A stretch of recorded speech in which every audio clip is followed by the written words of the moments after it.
की कमी आई है, 70% की।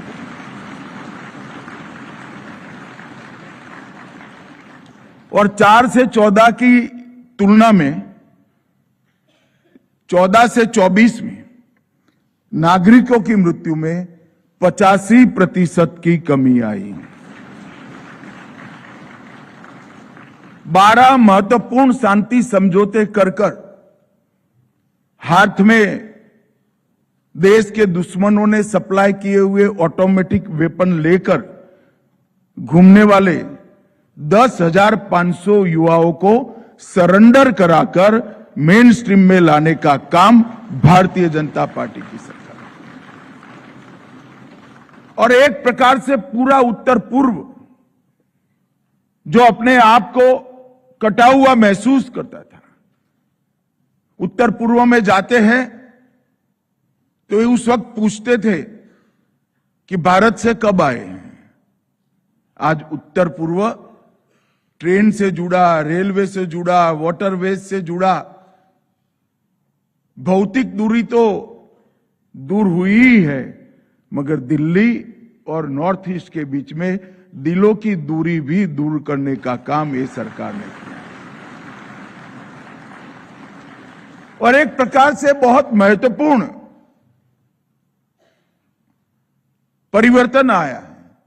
विद्यार्थी परिषद के कार्यकर्ता के नाते बहुत युवा अवस्था में सील की टीम का जब हम आव भगत करते थे तो उत्तर पूर्व की स्थिति मालूम पड़ती थी, मगर आज उत्तर पूर्व सरेंडर विद्रोहियों के बाद शांति के मार्ग पर आगे बढ़ा है, विकास के मार्ग पर आगे बढ़ा।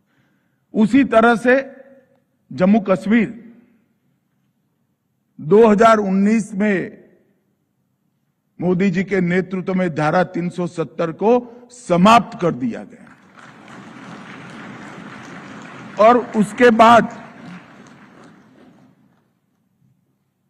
सुनियोजित तरीके से विकास, शिक्षा, स्वास्थ्य, गरीबी उन्मूलन, ये सारी चीजों का जनता का विश्वास अर्जित करने में सरकार ने बहुत आयोजन के साथ उपयोग किया। और वहां के टेररिज्म के सामने, पाक स्पॉन्सर्ड टेररिज्म के सामने एक सुनियोजित नीति के तहत काम किया गया। मैं परिणाम आपको बताना चाहता हूं। 2004 से 14 में जो 7,000 हिंसाएं होती थी, 7,300, इसकी जगह 1,800 हिंसक घटनाएं हुई हैं। सुरक्षा कर्मियों की मृत्यु में 65% की और नागरिकों की मृत्यु में 77% की कमी दर्ज की गई। देश का कानून, हर कानून वहां आज अमल में है। जम्मू कश्मीर के अंदर आजादी के बाद पहली बार पंचायत के चुनाव हुए। पंच, सरपंच, तहसील पंचायत, जिला पंचायत, और एक जमाने में 10,000 वोट से एमपी चुनकर आ जाते थे क्योंकि चुनाव का बहिष्कार होता था। वहां जिला पंचायत, तालुका पंचायत के अध्यक्ष के चुनाव में 99.8% मतदान हुआ। 2024 के चुनाव में भी आजादी के बाद सबसे ज्यादा, जब से कश्मीर की समस्या हुई 90 के दशक के बाद, तब से सबसे ज्यादा मतदान 2024 के चुनाव में जम्मू कश्मीर में हुआ। इसका मतलब है कि ये समस्या को हम धीरे धीरे सुलझाने के रास्ते पर बहुत मक्कम गति के साथ आगे बढ़ रहे हैं। आज का विषय है मित्रों, पशुपति से तिरुपति तक का उनका काल्पनिक रेल कॉरिडोर। मैं पहले एक वाक्य में बताना चाहता हूं। पशुपति से तिरुपति का नारा जब वो लगाते थे तब देश भर में, हम तो बहुत युवा थे, चिंता की लहर दौड़ जाती थी। कितना बड़ा भूभाग अगर हथियारी नक्सलियों के कब्जे में रहता है तो देश का क्या होगा। मगर आज कोई पशुपति से तिरुपति का नारा लगाता है तो लोग हंसते हैं कि भाई बचे ही कहां हो तो आगे कर लोगे। ये बहुत बड़ा परिवर्तन ये 10 साल में आए हैं। मैं नक्सलवाद के लिए बहुत स्पीड से बात करना चाहूंगा। करीब करीब 70 के दशक की शुरुआत में इस विचार का और हथियारी विद्रोह की शुरुआत हुई। 71 में स्वतंत्र भारत के इतिहास में सबसे ज्यादा 3620 घटनाएं हुई। 80 के दशक में पीपल्स वॉर ग्रुप ने महाराष्ट्र, मध्य प्रदेश, आंध्र, तेलंगाना, छत्तीसगढ़, यूपी, एमपी, झारखंड, बिहार और केरल तक इसका विस्तार किया। 80 के दशक के बाद वामपंथी गुटों ने एक दूसरे में विलय की शुरुआत की और 2004 में प्रमुख सीपीआई माओवादी गुट का गठन हुआ और नक्सली हिंसा ने बहुत गंभीर स्वरूप ले लिया। ये पशुपति से तिरुपति का कॉरिडोर रेड कॉरिडोर के नाम से जाना जाता था। सरकारी रिकॉर्ड में उसको रेड कॉरिडोर के रूप में जाना गया है। जैसा मैंने पहले कहा, झारखंड, बिहार, उत्तर प्रदेश, छत्तीसगढ़, उड़ीसा, महाराष्ट्र, तेलंगाना, मध्य प्रदेश और केरल, ये सब जगह फैला हुआ था। देश के भूभाग का 70% हिस्सा ये रेड कॉरिडोर में समाहित होता था। लगभग 12 करोड़ की आबादी नक्सलवाद की हिंसा की परछाई में अपना जीवन जी रही थी।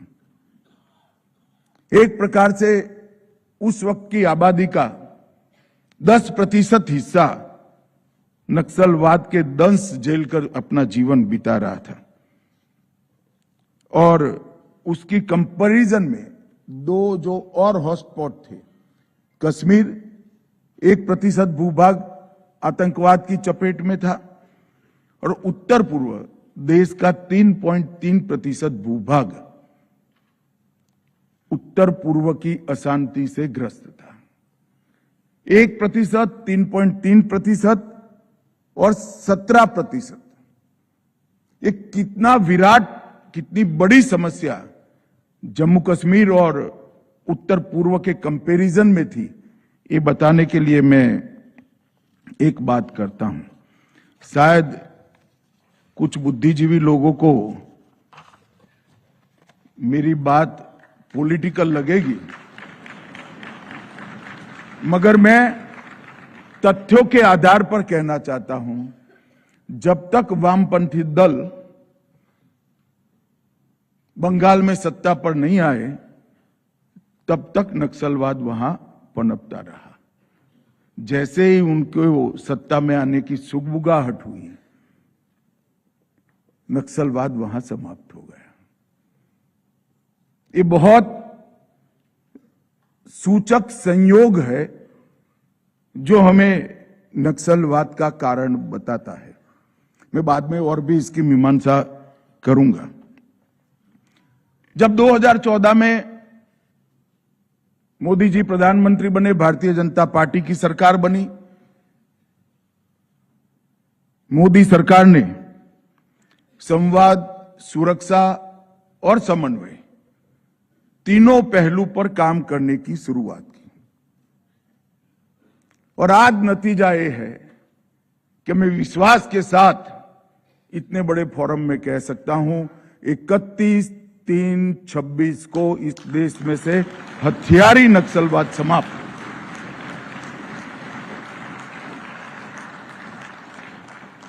जहां पहले स्क्रेटेड अप्रोच से काम होता था, कभी बातचीत कर देते थे, कभी विकास पर थ्रस्ट दिया जाता था, कभी सुरक्षा अभियानों में तेजी आ जाती थी। घटना आधारित रिस्पॉन्स होता था, एक कोई स्थायी नीति नहीं थी। एक प्रकार से कहूं तो सरकार के रिस्पॉन्स का स्टीयरिंग नक्सलवादियों के हाथ में था। 14 के बाद सरकार के अभियानों का, सरकार के कार्यक्रमों का, सरकार के आयोजन का स्टीयरिंग भारत सरकार के गृह मंत्रालय के पास है। ये बहुत बड़ा नीतिगत परिवर्तन हुआ और वो परिवर्तन के कारण ही ये परिणाम मिला। स्कैटर्ड अप्रोच की जगह यूनिफाइड और रूथलेस स्ट्रेटेजी को अपनाने का काम भारतीय जनता पार्टी की सरकार ने किया और मुझे कोई संकोच नहीं है रूथलेस स्ट्रेटेजी पर शब्द प्रयोग करने में। हमारी सरकार की नीति है जो हथियार छोड़कर सरेंडर होकर आना चाहते हैं उनके लिए रेड कारपेट है। आइए भाई, आपका स्वागत है, आप मार्ग भूले हुए हमारे ही लोग हो। और सबसे अच्छा ल्यूकरेटिव सरेंडर पॉलिसी विजय जी बैठे हैं, छत्तीसगढ़ सरकार ने बनाया है, भारत सरकार ने बनाया है। सबका स्वागत है, हथियार छोड़ दीजिए। आज भी मैं कहता हूं, हम किसी को मारना नहीं चाहते, मगर आप हथियार में लेकर निर्दोष आदिवासियों को मारना चाहते हैं तो मेरी सरकार का धर्म है इनको बचाना और आपका सामना।